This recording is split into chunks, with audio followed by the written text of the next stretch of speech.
Aming Panginoon tagapagligtas na walang iba kundi ang aming Panginoong si Kristo Jesus. Amen. And thank you very much. Marina po kayo makupo at maraming salamat. And nabanggit ay panibagong series para sa ating panggabing pananambahan sa araw ng Panginoon. At ito po ay ilan sa mga I will ng Panginoon sa Bible. The Lord's I will series. At marami namin rin po yan, no? Ngayon po ay nandito po sa verse 18 yung una po nating mensahe sa ilalim ng setting ito. Saan ganito po nakasaad? Tingnan niyo po sa inyong mga Biblia. And I say also unto thee that thou art Peter, and upon this rock I will build my church, and the gates of hell shall not prevail against it. So, as our first serving sa series na to, ito po ay mula sa verse 18, I will build my church. So marami po yan, no? Pero ilan lang po yung ating pag-aralan. Kaya nung I will come again and receive you unto myself, diba? I will never leave you nor forsake you. Isa po yan sa magandang pahayag ng Panginoon dito sa Biblia. Magmasa tayo na ito nga ay magiging gabay natin sa buhay. So, ang sanglibutan po, minsan unang nabanggit, ay wala pong mataas na opinion para sa Iglesia ng Panginoon. In fact, ang Iglesia po ay kanilang kung ano ng mga paratang at pinakaiwasan. Sinasabi, yan negosyo lang yan. Di ba? Ganun mga sinasabi ng mga tao patungkol sa Iglesia ng Panginoon. Pero, naintindihan natin, hindi sila manampalataya, wala silang kaalaman sa Biblia, wala sa niya ba ng Espiritu na siyang nagbigay sa atin ng pangunawa sa katotohanan ng Iglesia at kahalagahan nito. Kaya, dahil wala sila ng mga nabanggit, ay maintindihan natin. Ang malungkot po niyan ay may mga ibang mga Kristiyano o nagpapakilalang Kristiyano na hindi naiiba yung pananaw sa mga unbeliever sa mundong ito. Hindi ganoon yung kanilang pagpapahalaga at mataas na pagkilala o opinion sa gawain ng Panginoon, sa Iglesia ng Panginoon. No? Yun ang labis na nakakalungkot. Mananampalataya ka eh. Kaya may iba na they profess to be believers but they don't want to join the church. That's put their profession na maging questionable. No, maging questionable. At may mga member ng church ay hindi nila faithfully and seriously supports the church and its ministries and its programs and its services. Yan po yung lalong nakakalungkot.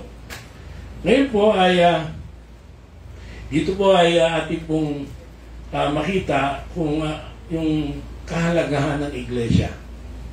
Kahalagahan ng gawain ng Panginoon. Doon po sa France, alam niyo ba na ngayon ay mas marami po yung Muslim kaysa mga Protestants. Maging sa Europa, ang pinaka yung fast-growing religion ay hindi po Christianity, hindi Muslim na. At yung pong kontinenteng ito kung saan doon po nag-umpisa ang Iglesia, di ba? Yung pong Iglesia sa Roma, mga parte ng Europa yan eh. Pero ngayon po ay yung tipo na ang Iglesia po sa mga lugar na yan ay pumapaksak na. Kung tayo po nabigyan pagkatong na makapunta sa Amerika, yung mga simbahan na punta natin sa Georgia, sa West Virginia, sa Tennessee, ito yung mga napuntahan ko ron eh. Mabaksak na yung mga simbahan. Ang lalaking simbahan, gaganda ng simbahan. Pero ang member, mga 12 lang, 10 to 12, matatanda pa. At sinasabi ni Dr. Drake that yung choir stand, no, may choir sila, it used to be packed with people. The churches there used to be packed with people. Nung ako po ay nasa New York, ang lalaki ng katedral. At kahit katedral po ng hindi Baptist ay Nakakalungkot na may mga katedral doon ang sinara na. Kasi hindi na talaga pinupuntahan ng mga tao. At karamihan po ng tao, wala ng time sa iglesia. Bagamat dinudumog po yung mga fellowships. At ito yung nagpapakilala mega churches. Pero iba ang layunin bakit ito ay dinudumog ng mga tao. Pero yung iglesia na sumusunod, naninindigan sa turo ng Biblia, sa dapat gawin at mga kaparaanan, ito po ay palaho na, mabaksak na. Kaya mga Amerikano, pag napunta rito at nakita yung mga gawain ng mga Pilipino, tuwang-tuwa sila eh. Tuwang-tuwa sila. Hindi na kasi nila nagagawa yan at hindi na nila nakikita yan. Doon sa bansa, kung saan siya nagdala sa atin ang Kristyanismo. O sa nilang galing, pero pabaksak na yung Europa, doon na unang lumaganap yung Kristyanismo, pero pabaksak na. Punta sa Amerika, pero pabaksak na. At ngayon, medyo mainit pa sa Pilipinas. Huwag nawang mangyari yung gano'n. Pero, maging dito sa bansa natin, maging yung mga nagpapakilala Kristiyano, marami po na nagsasarang iglesia sapagkat may mga member na hindi po talaga sinusuporta nito ng dapat at hindi binibigyan ng pagpapahalaga na dapat na ibigay dito. Lalo itong nagdaang 2 taon na nasayang natin, no? Nasayang itong 2 taon. Okay? So, ang central idea ng mensahe ngayong gabing ito ay yung tuturo sa atin ng Bible that the church is to be a triumphant power on earth, that even the gates of hell will destroy it. Only apathy, unbelief, and disobedience can hurt it. Supposed to be ito ay triumphant power that pinangako ng Panginoon, inassure tayo dito mismo ng Panginoong Kristo that the gates of hell will not be able to destroy it. In fact, pag bin-examine natin, hindi defensive yung position ng church, offensive. Tayo yung umaatake sa gates of hell. Pero, bakit hindi ganun nangyari? Because of apathy, unbelief, and disobedience that truly hurts the local churches. So, dito po sa verses 13 to 20, first of all, bigyan pansin natin yung confession, the confession of the church. The confession of the church. At sa ilalim po ng verses 13 to 18, muli po nating basahin ito. Sabi diyan, when Jesus came into the coast of Caesarea Philippi, He asked His disciples, saying, whom do men say that I, the Son of Man, am? And they said, some say that thou art John the Baptist, some Elias, and others Jeremiah, or one of the prophets. He saith unto them, but whom say ye that I am? And Simon Peter answered and said, verse 16 of the Bibles, please, thou art the Christ, the Son of the living God. And Jesus answered and said unto him, blessed art thou, Simon Bar-Jonah, for flesh and blood hath not revealed it unto thee, but my Father which is in heaven. And I say also unto thee that thou art Peter, and upon this rock I will build my church, and the gates of hell shall not prevail against it. So we have here, under po this confession of church, yung the proclamation. Okay? Patayin po dito sa verses 13-18, meron pong proklamasyon. Na ang Panginoong Kristo po at ang kanyang mga disipulo ay nakarating sa matatawag nating quieter area. Alam naman natin na kung paano dumugin ng taong Panginoong Kristo nung mga panahon na yun eh. No? Isipin nyo kung gaano karami yung pinakain niya sa isang pagkakataon at 2 beses may pangyayaring ganon. Na ang binilang, mga lalaki lang, kung susuma total kasama yung mga bata o mga kababaihan, naabot ng 15,000. At parang napipicture natin yan, yung parang mga kampanya sa eleksyon na dinudumog ng mga tao. No? Dinudumog ng mga tao. Kaya ang Panginoon po ay at ang kanyang mga alagad nang sila po'y makarating sa mas tahimik na area. Pinuha ng Panginoon pagkakataon to ask them what the general views were about Him. No, isa to sa great questions in the Bible that we slightly discuss this. No? Yung what think ye of Christ? No? what think ye of me? Pareho lang din yun. At he asked the disciples to respond, first of all, with what they were hearing on their travels. And narinig nila sinasabi ng mga tao habang sila ay naglalakbay, di ba? Sa kanilang mga paglalakad. How Jesus was viewed by the crowds. And since Jesus was nearing the close of his ministry, this issue became a main focus. Okay, what think ye of Christ? What think ye of me? Ito po ay nearing his death on the cross. And this became the main focus. Now, ngayon po, hindi na mamamatay na maguli ang Panginoon. Minsan lang yan at siya nabubuhay magpakailanman. Amen? Amen? Pero ang nalalapit po yung pagbabalik na maguli ng Panginoon. At the same question must be raised. Maybe the Lord is asking us the same question as we near the return of the Lord Jesus Christ. What we say about Him, what people think about Him. What people think about Him.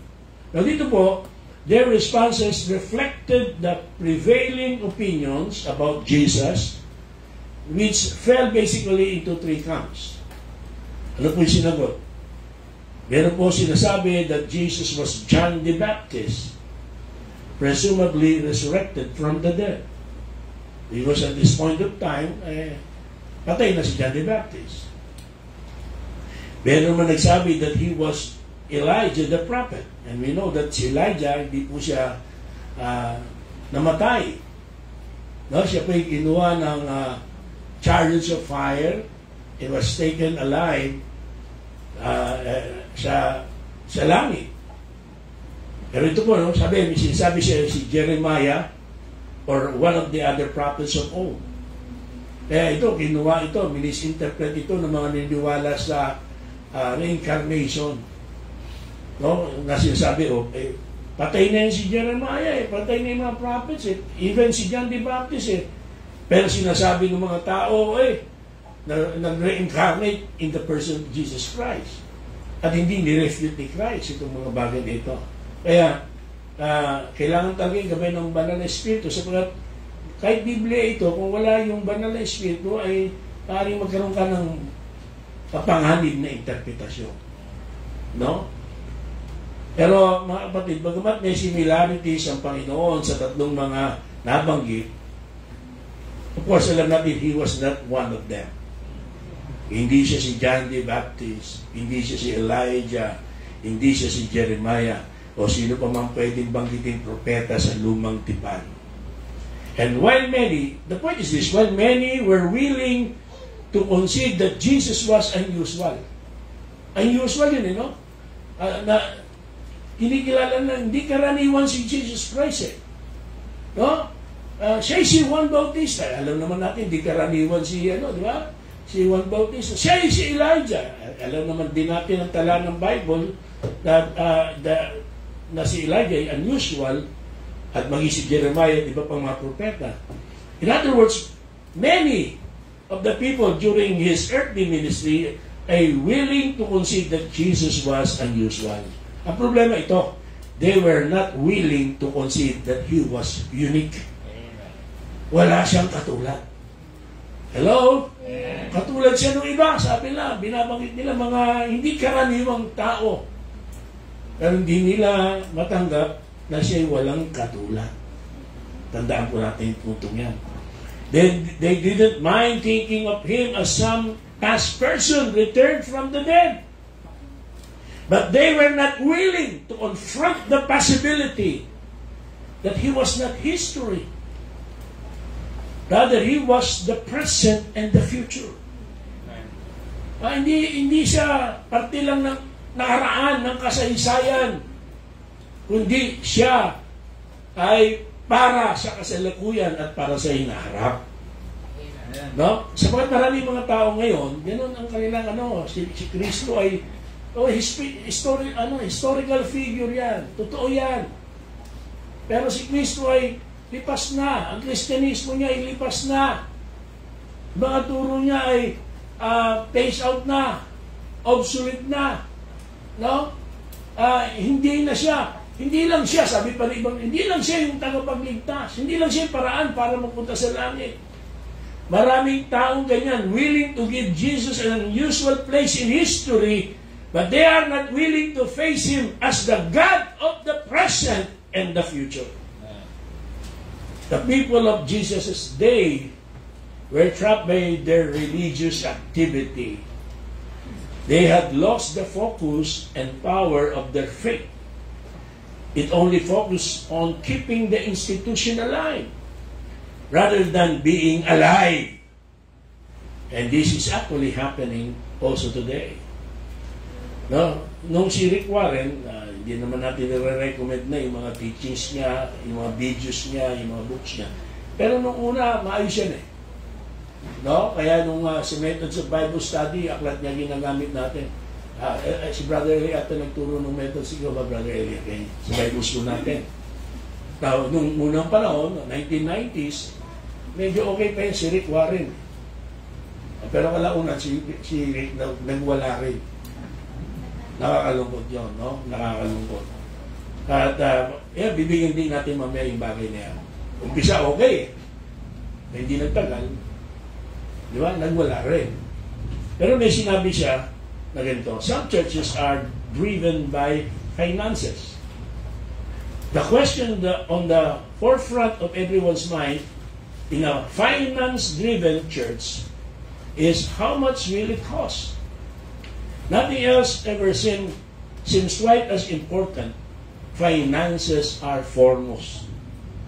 The most heated debate in a finance-driven church is always over the budget. Now, bagamat sabi niya nga, good stewardship and cash flow are essential for a healthy church, finances must never be the controlling issue.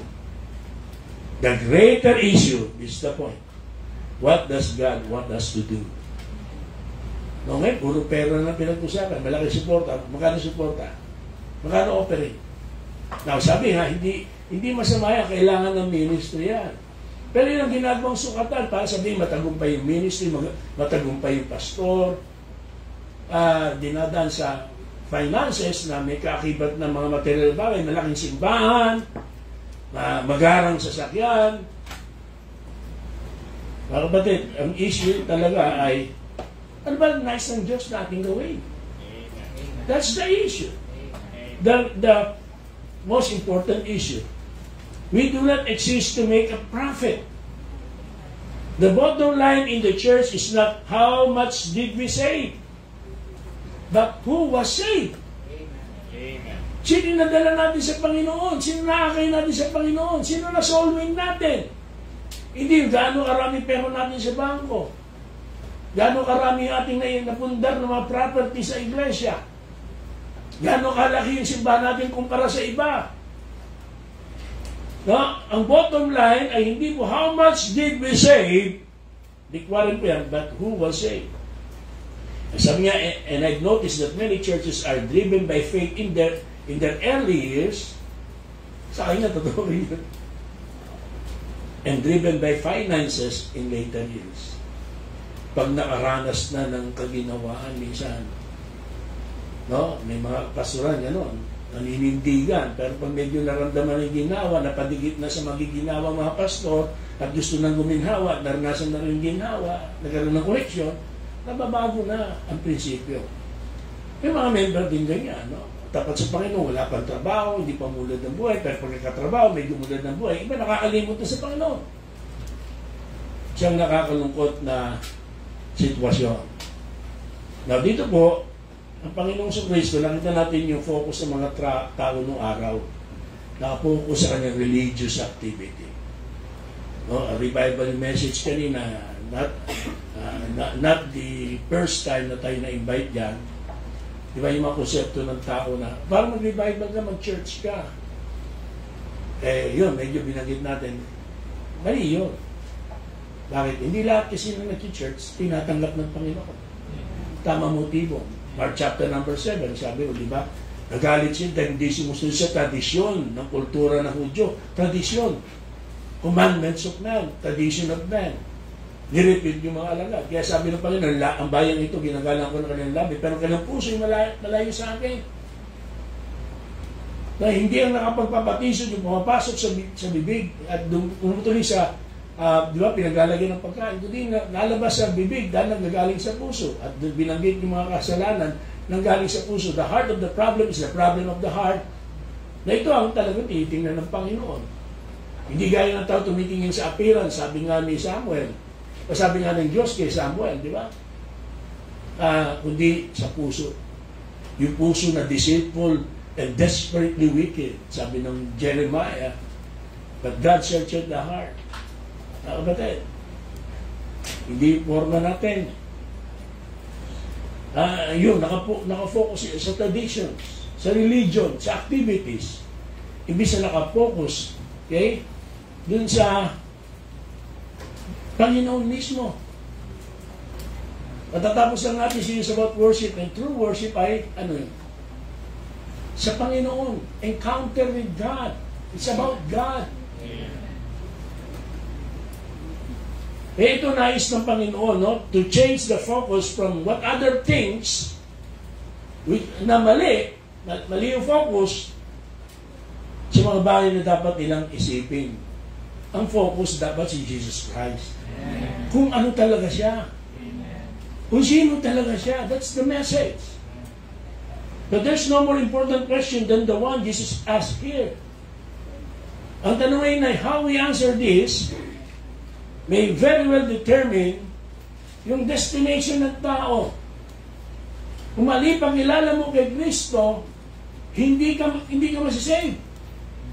Nakasalanan sa tamang pagkilala kay Kristo ang kaligtasan, totoong kaligtasan ng isang makasalanan. Amen. Kung tao lamang siya, hindi ka kaya iligtas ng Kristong tao lamang. Amen. Kung siya'y propeta lamang at guro, hindi ka maliligtas ng propeta at guro lamang. Importante na tama yung ating pagkilala sa Panginoon. At ang sabi ng Bible, if you have the Holy Spirit, then you're saved. And it is through the Holy Spirit that you have a proper knowledge about the Lord Jesus Christ. Indikasyon, yung maling pagkilala sa Panginoong Kristo, indikasyon na wala sa iyong Holy Spirit, at kaya wala sa iyong Holy Spirit, you're not saved. Importante, yung pagkilalang tama sa Panginoon. Hello? Amen.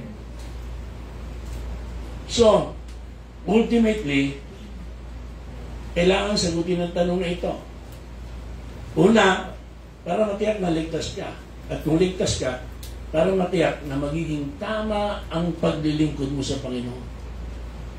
Okay? Magkaroon ka ng proper view of God, proper view of the Lord Jesus Christ. And listen, the right view of the Lord Jesus Christ, the proper view to the Lord Jesus Christ is the high view of Christ.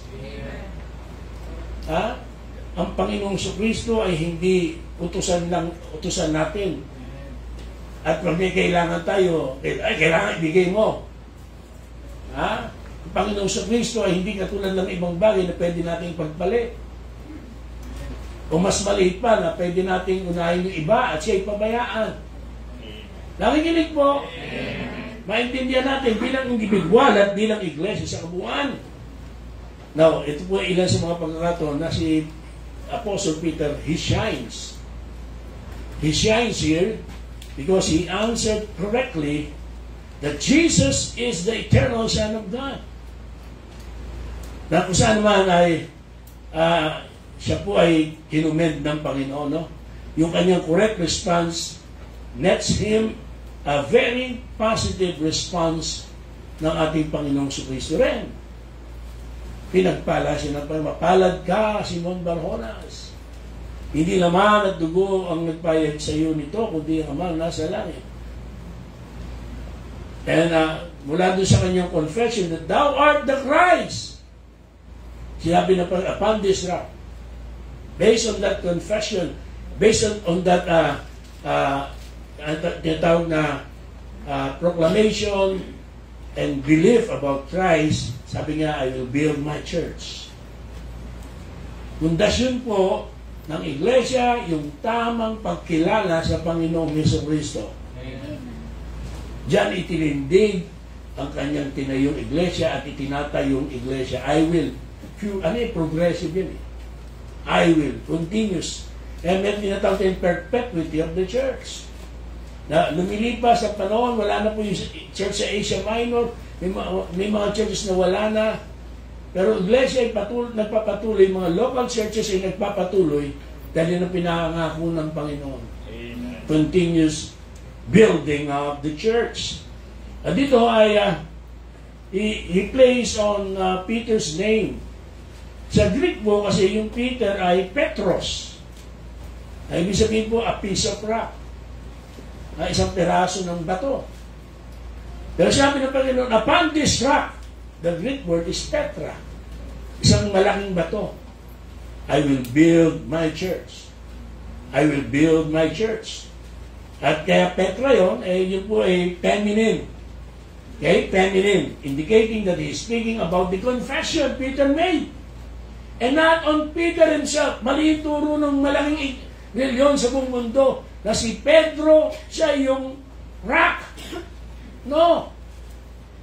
Na si Pedro, siya yung first pope. Na siya yung foundation ng church. Mali yan. It is not Peter. Rather, it is what Peter confessed. And sino kinonfess niya? Si Jesus Christ. At sino si Jesus Christ? The eternal Son of God. Diyan po nakatayo ang iglesia. Mga kapatid, sabi sa 1 Corinthians chapter number 10, verse number 4, si Kristo yung bato. He is that rock. Si Kristo. Pag binabasa po natin sa Old Testament, lalo na sa Psalm, di ba, binabanggit nito ko sa Diyos, He is my rock and my salvation. Titulong binibigay sa Panginoon, sa Diyos.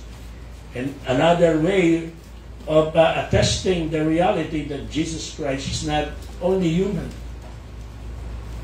Yung kanyang divine aspect, yung kanyang pagiging deity, yung kanyang pagiging Diyos, Diyos na nagkatawang tao. And that is what we are to proclaim. That is what we are to believe. Hindi siya tao lamang, hindi siya guro lamang, hindi siya propeta lamang. Siya ay Diyos na nagkatawang tao. In the beginning was the Word, and the Word was with God, and the Word was God. And the Word became flesh and dwelt among us, and we beheld His glory as of the only begotten of the Father, full of grace and truth. Diyos na nagkatawang tao. Bakit nga po? Kasi kailangan po, ang sabi sa Isaiah, ang Diyos lamang ang tagapagligtas, wala ang iba. Pero kailangan po yung dugo. Without shedding of blood, there is no remission of sin. Paano yun? Dahil ang Diyos ay Espiritu. Walang laman, walang buto. Sabi din sa Lucas, nung nagpakita ang Panginoon ng kanyang resurrection. Ano ibig sabihin? Kailangan magkatawang tao. Para mayroong ipako sa krus, para may mabubong dugo. Sapagat there's no remission of sin without the shedding of blood. Kaya nga sabi ng Ephesians 1:7 at marami pa sa Bible, 1 Peter 1:19, 1:18 to 19, no? Niredeem niya tayo sa kanyang precious blood. Yan ang sinasabi ng Bible sa kanyang mahalagang dugo. Okay. Yan ang pundasyon ng iglesia. Hindi po sa mga rituals, hindi po sa mga ceremonies, hindi sa material na bagay. Kay Kristo at kung sino si Kristo. Importante po ang tamang pagkilala sa Panginoon. It is what the church will be built on. Hindi sa pera, hindi sa programa, hindi sa styles, but upon the person of Jesus Christ. Let me ask you a question now. Are we professing this? Are you professing this? Yan ba si Kristo para sa iyo? Anak ng Diyos na buhay. Walang hanggang Diyos. Diyos na dapat sambahin. Sabi doon sa Hebrews, the Father commanded His angels to worship Him. Kung hindi Diyos si Kristo, ay mga anghel, mga sumasamba sa Diyos-Diyosan, kung hindi Diyos si Kristo. Dahil ang Ama mismo nag-utos ng mga anghel, siya ay sambahin. Ang Kristo na sinasamba mo ba ay Kristong Diyos na nagkatawang tao. Okay? Then in verses 19 to 20, are you still with me? Amen. No, 19 to 20, and I will give unto thee the keys of the kingdom of heaven, and whatsoever thou shalt bind on earth shall be bound in heaven, and whatsoever thou shalt loose on earth shall be loosed in heaven. Then changes he his disciples that they should tell no man that he was Jesus the Christ. So, nakita po natin, una, the proclamation, and here is the power. E makita yung ribulto ng San Pedro, may hawak na susi. At sinasabi nila nga, si Pedro ang haharapin pag dumating sa langit, may hawak ng puting manok pa. Siya magdideklara kung ikaw ay sa impyerno, sa purgatorio, o sa langit. Kaya may binanggit dito susi. Susi. Now, ano ba yung susing ito? Jesus promises them, not only to Peter, but to all the disciples, to the church, yung keys of the kingdom. At ano yung keys na to?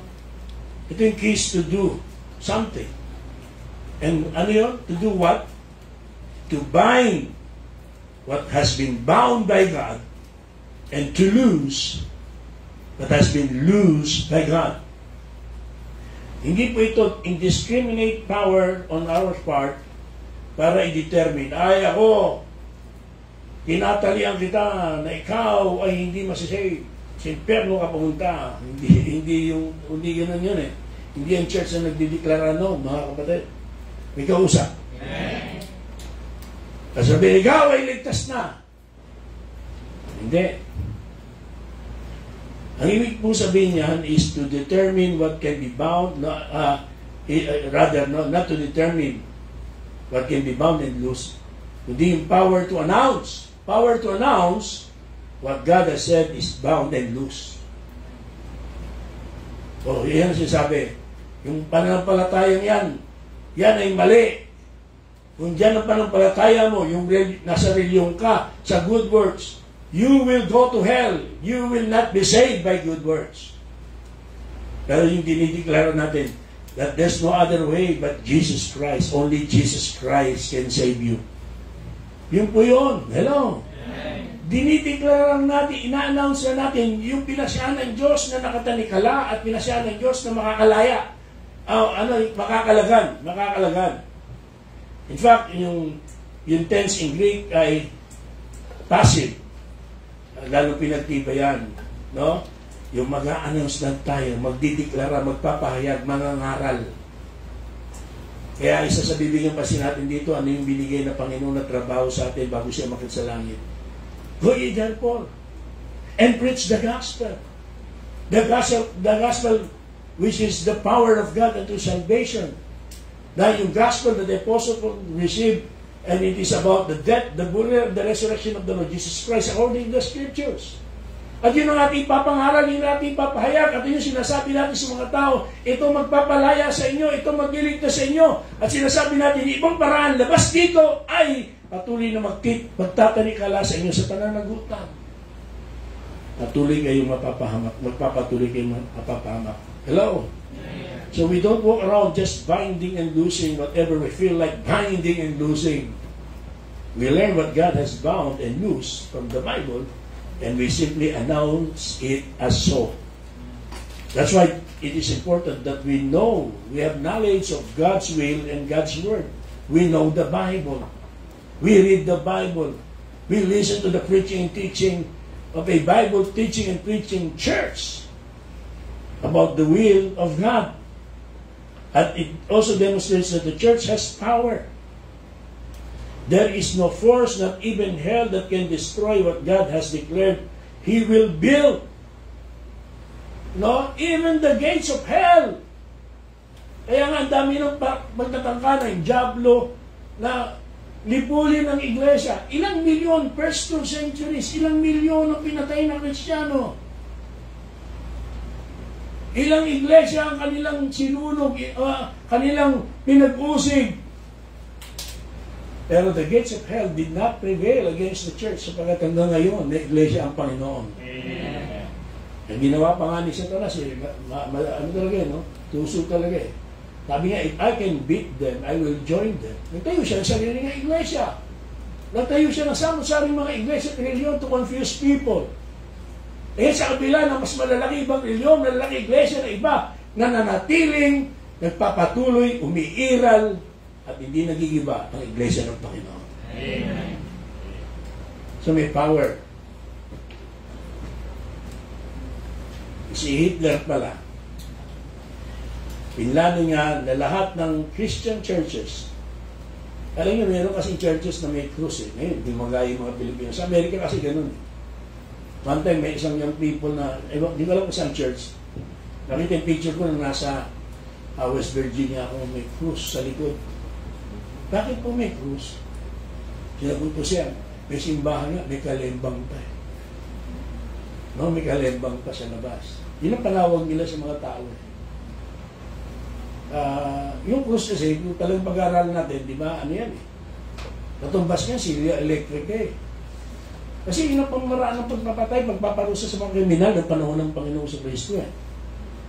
Kaya, isipin mo, kung gawin nating moderno, yung kila Eli Soriano, pag sila nag-Lord Supper, ang Lord Supper nila, hindi yung unleavened bread, tsaka di ba, yung fruit of the vine, hindi. Sabi nga sa mga Hudyo yan eh. Sa Pilipino tayo.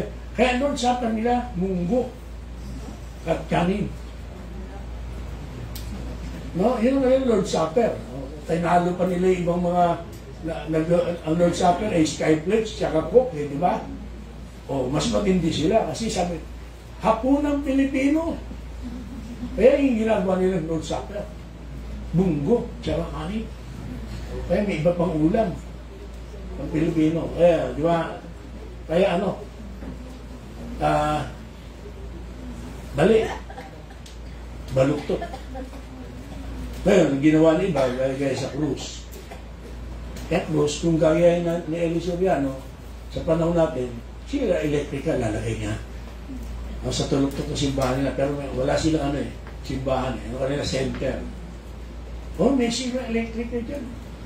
Nasa likod ng altar, di ba si iba, nasa likod ng cross, di ba? Kaya sila electrical nandoon. Nakalimot mo po, napaupo. Active. Nakiling nga Pero, ginawang simbolo yan, nung ako nasa Manila Calvary Church, dyan sa may Agoncillo, sa may San Andres. Merong cross din sa outer back eh. Pero pinipilit ni Pastor Chanco, hindi siya Arya, ang Chanco niya, C-H-A-N-C-O. Okay? Sabi niya, kaya namin ginagawa, ipakita ko, hindi na nakapako si Kristo. Kasi di ba yung Kristo, wala namang nakapako. So, yun, para patunayan na hindi na natiling nakapako si Kristo. Okay. Kaya may mga simbahan gano'n. Si Hitler, diniklara niya, in the end of, sabi niya, if his national rates church, may sarili siyang tinatatag na church, papalitan niya ng swastika, ang krus. Alam niyo swastika? Ha? Hindi yung nagda-tumbling na artist. Mistika yun. Swastika, yung broken cross. Yung broken cross. Diba? Yung Nazi symbol. Papalitan niya ng ganon. At dito ang nakapayag dun sa kanilang 30-point program drawn up during the war. Let me go. On the day of its foundation, the Christian cross must be removed from all churches, cathedrals, and chapels. It must be superseded by the only unconquerable symbol, the swastika. But history is the commentary on the folly of Hitler's dream and on the futility of all who would seek to destroy the Church of Christ. All attempts to fight God's plan will fail, as many have found out. No, halimbawa, si Emperor Diocletian, he set up a stone pillar on which which was inscribed these words. Ano nakalagay? Pwede ba mapakita to? For having exterminated the name Christian from the earth. If he could see the monument today, how embarrassed he would be. Dahil hanggang ngayon, may iglesia ng Panginoon. That's it. The gates of hell shall not prevail against it. That's the power of the church. Another Roman leader made a coffin symbolizing his intention to bury the Galilean. Sino yun? Si Jesus Christ.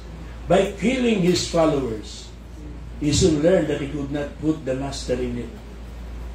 He finally surrendered his heart to the Savior, realizing that the corporate body of Christ and its living head, the Lord Jesus, cannot be destroyed by the onslaught of mortal man.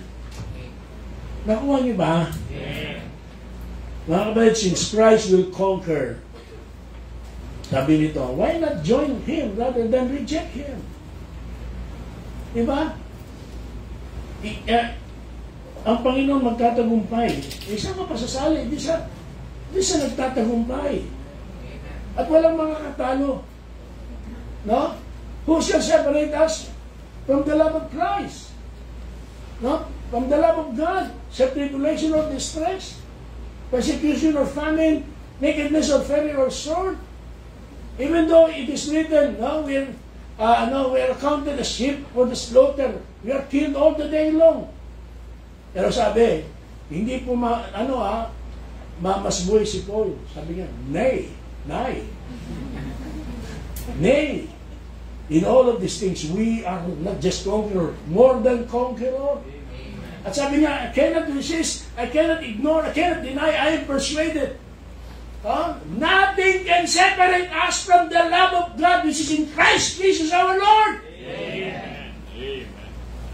Bakit iiwanan mo si Kristo? Bakit pagpapalit mo si Kristo? Bakit i-reject mo si Kristo? Nasa Kanya yung katiyakan. Nasa Kanya yung victory. So, yan po, yung unang puntos para dito po sa atin, yung confession of the church. Now quickly, look at verses 21 to 23. We have here the cause of the church. So from that time forth, sabi 21, look at your Bible, began Jesus to show unto His disciples how that He must go unto Jerusalem and suffer many things of the elders and chief priests and scribes, and be killed and be raised again the third day. Then Peter took him and began to rebuke him, saying, Be it far from thee, Lord, this shall not be unto thee. But he turned, Jesus Christ, turned and said unto Peter, Get thee behind me, Satan. Thou art an offense unto me, for thou savorest not the things that be of God, but those that be of men. Under this we have the cause of the church. In verse 21 is the price tag. And what's the price tag? For him, he must go to Jerusalem, suffer many things, and be killed, and be raised again the third day. Mga kapatid, no? Jesus here begins to tell His disciples the cause that would be involved for their spiritual life to become a reality. Kailangan niya mag-suffer, and even worse, to die for them. Building the church, mga kapatid, would not necessarily involve ease or comfort. The church ay hindi po place for ease and comfort. Balimat ngayon, no? People, professing Christians, lost the reality of being a Christian.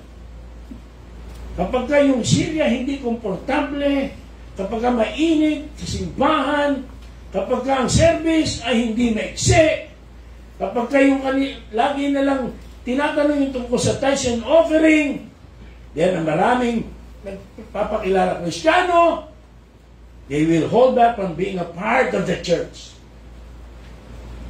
At marami naman nakaabang na ibang simbahan dyan. Marami nakaabang na ibang reliyon. Pero maintindihan naman natin ngayon, mga kapatid, that the church is not just another marketing institution. The church is a vital living entity. That is the body of Christ. Amen. Listen, any ministries must be under the ministry of the church para maging valid and legit. Walang personal na ministry. And that ministry is your personal ministry. Then don't let the church be involved on that. But if that ministry is the church ministry, always acknowledge that it is a church ministry. Wala akong tinatawag na private ministry, personal ministry.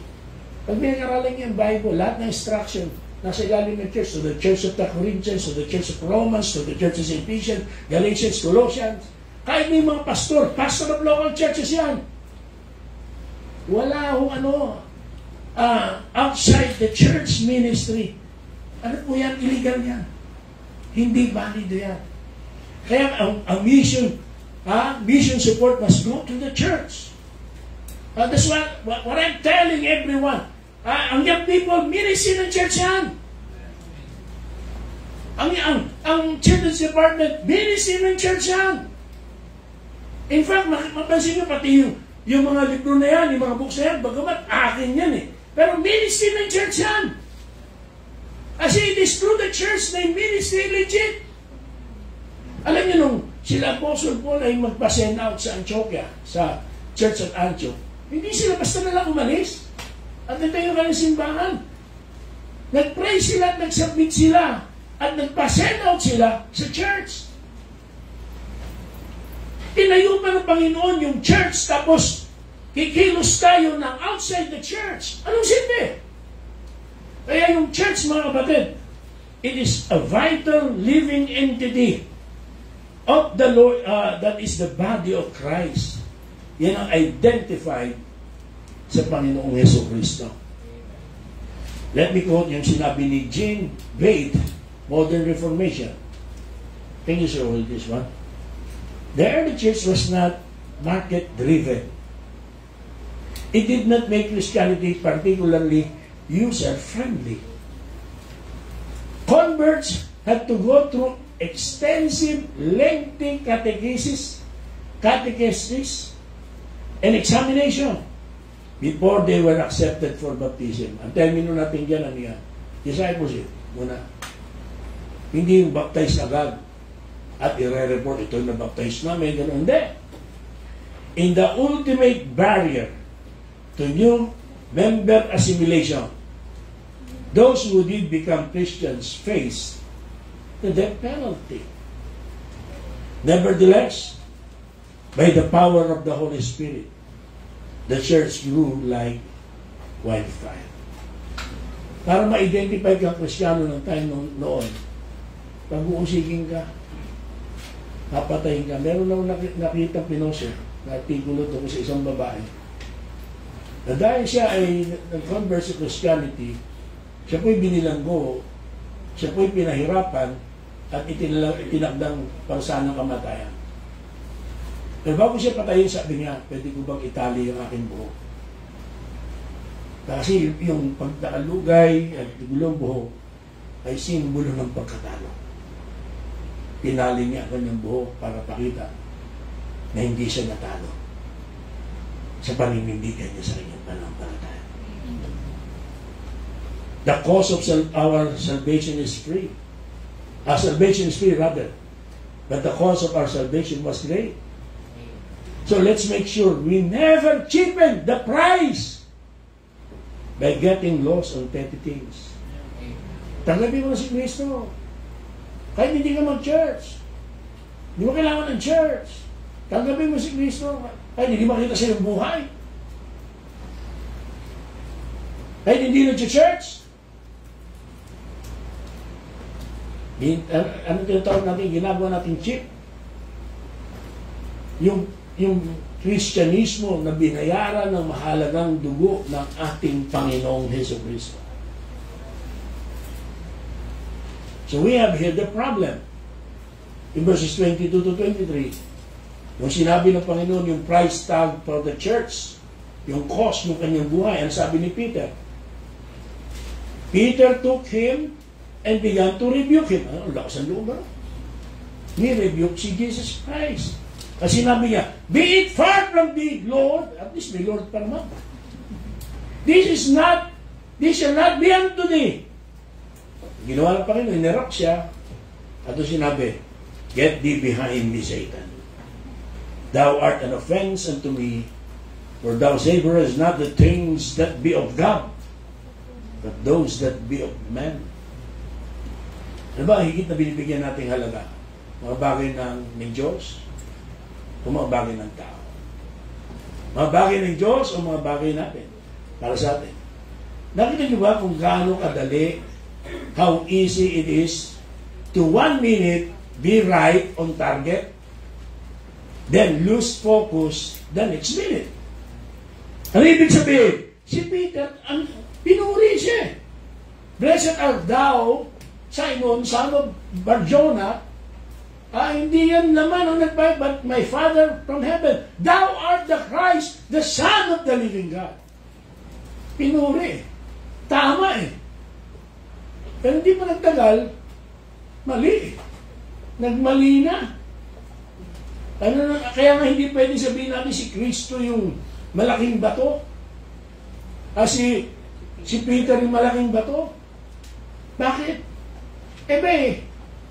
Tissue agad eh. Tissue agad eh. The piece of rock quickly falls to become a stumbling stone.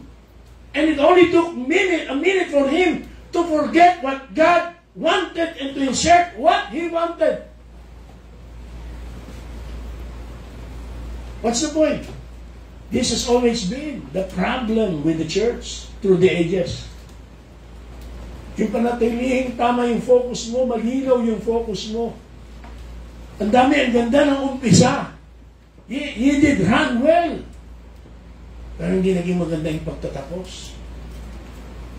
We must stay awake and not lose sight of what counts.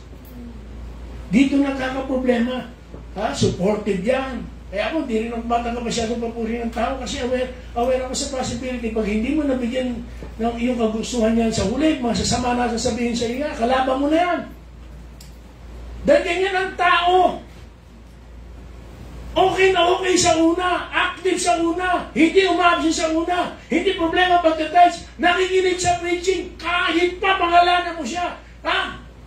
Pero pag nilaman mo na ng pride yan, may nagawang konti, may naabot na konti, may natutunan na konti. Limot na! Pag-iimagsik na! Napapasok na ni Satanas. Hindi kinakailangang matagal. Maraming sandali lang. Kaya dapat manatili tayong gising. Gising pa ba kayo? Amen. And not lose sight of what counts. Amen. Yung mga hari daw nung lumang panahon, naniniwala sila ng Panginoon ay nagbibigay ng direction sa panaginip. At dahil gusto nila to know what they were supposed to do sa kanilang administration, they would try to receive a direct word from God in their dreams. At kung hindi sila makatanggap ng message ng Panginoon sa dream sa kanilang bahay, sa kanilang higaan, pupunta sila sa templo at doon sila matutulog. Kung saan they believe it will work better pag nasa templo. And this is the origin of the time-honored tradition of sleeping in the church. Naghahanap ka ng dreams. Kausapin ka ng Diyos sa dreams. Kaya huwag kayong maingay. We must stay awake. Be sober. Be vigilant. For the devil is like a roaring lion, looking for an opportunity to devour us, seeking whom he may devour. Stay awake. Be alert. I wanted to point out that those who would appreciate, enjoying sleeping in the church, you will not receive a message from God. Huwag ka lang magayang ni kay Eutychus. Is that Eutychus? Ano nangyari? Nahulog sa Syria. Bakit po? Wala akong kakainang buhayin pang maguli. That's why the reason, Jesus rebuked him. get behind me, Satan. Bakit? Paalala nyo, nung siya dinala ng Holy Spirit to be tempted by Satan sa wilderness, ano yung mga pagtukso sa kanya ni Satan? To avoid dying on the cross. Kung talagang anak ka ng Diyos, magpatihulog na nga niya sa pinnacle of the temple. At nag-misquote pa siya ng scripture, nag-support ng scripture, pero misquoted. Sabagat alalayan ka ng mga anghel. Pero ano yung intention niya? Mamatay si Kristo na hindi natutupad yung talagang kailangan gawin, mamatay sa krus. Sabagat hindi yung to be hanged on the tree, walang nangyaring redemption. Walang nangyaring redemption. At ganoon din ang sinasabi ni Peter dito, suggesting the same thing. Huwag kang mamatay on the cross. Huwag matupad yung mission. Huwag mo sundin ang plano ng Diyos. At napakaraming mga Kristiyano have fallen into the same temptation. Ito rin ang ginagamit malimit ni Satanas, that we can be Christians without paying any price tag. We can be Christians without fulfilling the mission that the Lord has entrusted to us. Okay maging Kristiyano at huwag sumunod sa kalooban ng Panginoon. The Lord's will for Jesus Christ is to die on the cross. At ganun pa rin. Di ka mag-church, di ka nagtatides, di ka nagdi-devotion, di ka nagsusulmining. Kristiyano ka! Di ka pa-member sa church, di mo sinusuporta ng church. Di mo ba nakita yung kaparehuan? Kasi nasabi dito, get thee behind me, Satan. Satan is deceiving you. You're not aware. Ginagawa mo yung plano niya. Yung nag-accuse against the brethren, natatawa na lang si Satan. Bakit? Hindi ko na kailangan trabahuin. Ito na, tinatrabaho nyo na. Nag-aakusahan sila. Inaakusahan yung pastor, inaakusahan yung gawain. Thank you, ha? Get behind me, Satan. Beware and be aware of this. Churches are full of people that have no desire to follow God's command, have no desire to follow the Great Commission of the Lord Jesus Christ, to preach the gospel, to share the message of salvation, not to forsake the assembly, to bring your tithes into the storehouse, that God loveth a cheerful giver, to be faithful unto death. Iusap pa ho. Amen. Now, let me close. Last but not the least, I still have time. 24 to 28. Then said Jesus unto the disciples, if any man will come after me. Magbabasa, walang Bible? Let him deny himself and take up his cross and follow me. For whosoever will save his life shall lose it, and whosoever will lose his life for my sake shall find it. For what is a man profited if he shall gain the whole world and lose his own soul? Or what shall a man give in exchange for his soul? For the Son of Man shall come in the glory of his Father with his angels, and then he shall reward every man according to his works. Verily I say unto you, there be some standing here which shall not taste of death till they see the Son of Man coming in his kingdom. Now, the point is this, what we have is the call of the church. And what kind of call is this? According to verses 24 to 26, it is personal. Personal call. Dito po, no? Dito naman, Jesus now asked for a prize from his disciples too. Hindi lang ako. You have a cross to bear. There is a cross bearing for each believer as well as for Christ. Again, Christianity that exacts no sacrifice on its followers is no real Christianity. Hello? Nakuha niyo ba yun? Amen. Let me repeat that. Christianity that exacts no sacrifice from its follower on its followers is no real Christianity. We too are to sacrifice ourselves for Christ and others. And this is not always easy, mga kapatid. But it is the call of the church. Familiar kayo dun sa kamikaze? Kamikaze? Okay? Yung word na kamikaze is the Japanese word for divine wind. Divine wind. And divine wind was in 1281. Ano po yun? Bagyo, typhoon. 1281. Never was a typhoon more. God sent if one were Japanese. Ito pong typhoon na ito, it crushed the invasion fleet mounted by the ambitious Mongol Emperor Kublai Khan in the wake of his conquest of China's Song Dynasty.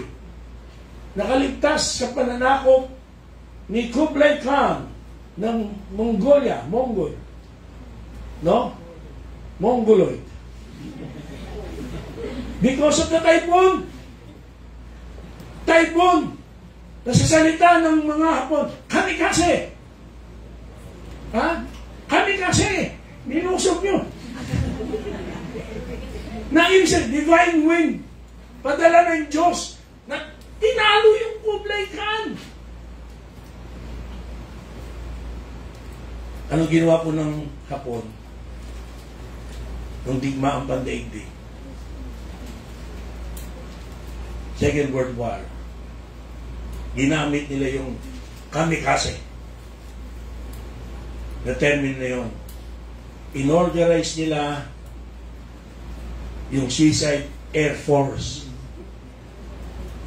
Dahil ito yung ang ginagawa po, hindi lang nagbobomba ng kalaban, yung mismong eroplano kung saan nandoon sila, yun ang ibinabaksak nila.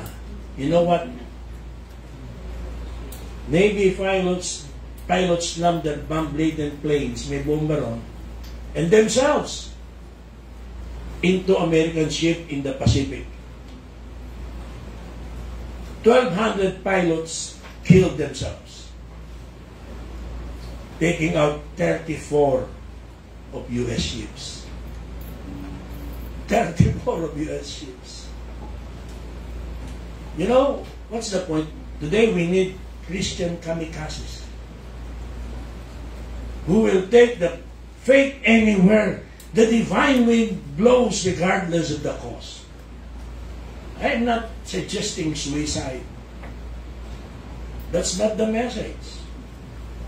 Sabi ni Dietrich Bonhoeffer, when Christ calls a man, He bids him come and die. Come and die. Kaya nga dito yung isa sa paradoxes, di ba? Ano yun?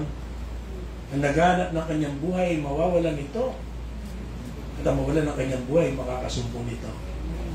To die to self. It is not self-fulfillment, it is not self-esteem, it is not, di ba? Selfishness. But selflessness, self-denial. Dying to self. Brothers and sisters, are you a Christian? Amen. Are you sure? Amen. Why are you a Christian? What do you see as your calling? You see, the world is looking for godly men and women, the church in power. While the world just calls alone, the church must not. Nang si Arthur Rubinstein, the famous concert pianist, ay napunta sa New York, someone invited him to attend the church. Ang sagot niya ganito, take me to a church that will challenge me to attempt the impossible.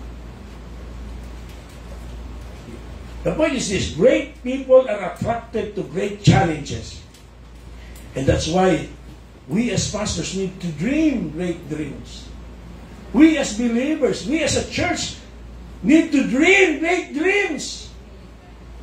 Because great people are attracted to great challenges.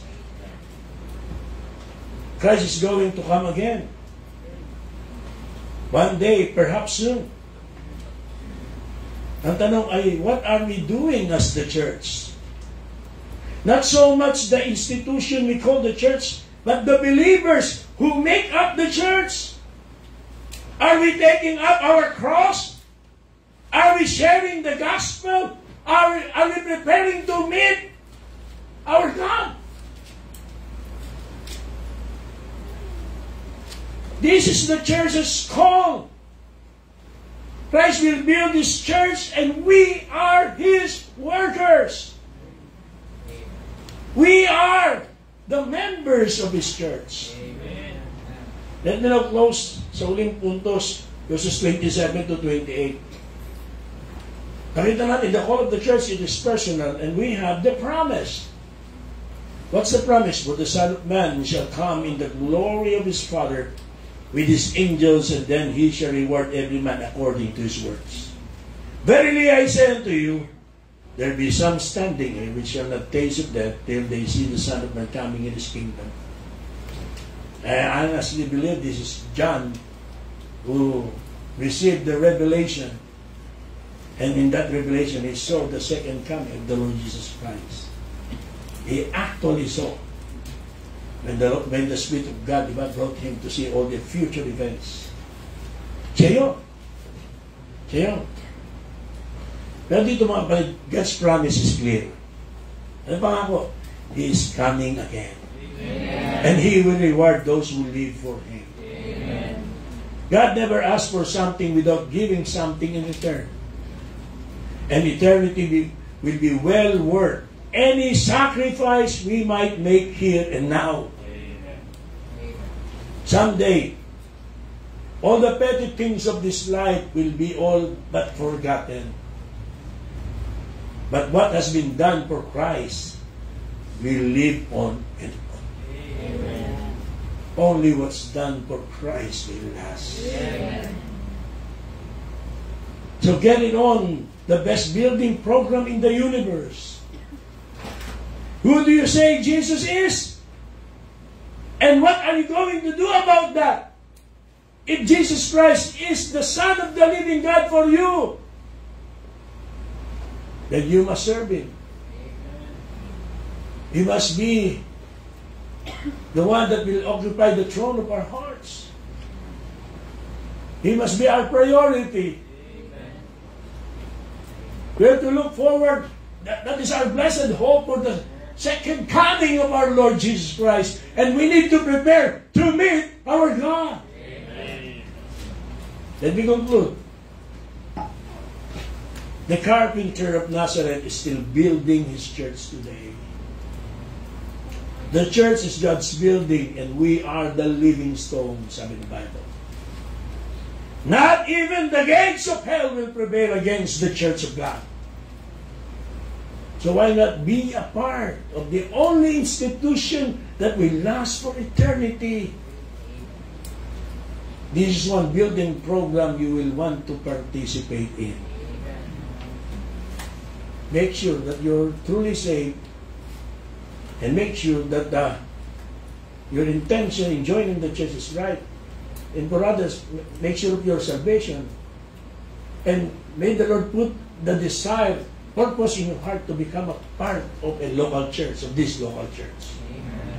Huwag lang maging tagabutas ng sila dyan. I will build my church. Message number 1. Amen. The Lord's I will in the Bible. Ito sa itang Amen. May dati tumayo at manalangin. Maraming Diyos, maraming pong salamat.